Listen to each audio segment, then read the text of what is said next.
Будем бороться со скрипами, вот этими сверчками в салоне.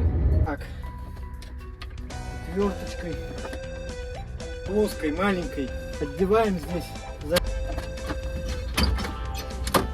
Вот эти болтики откручивать надо или нет, я не знаю.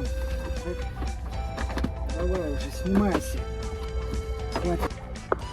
Получается, вот она, ручка, бьется. Шланчик отрезал такой кусочек.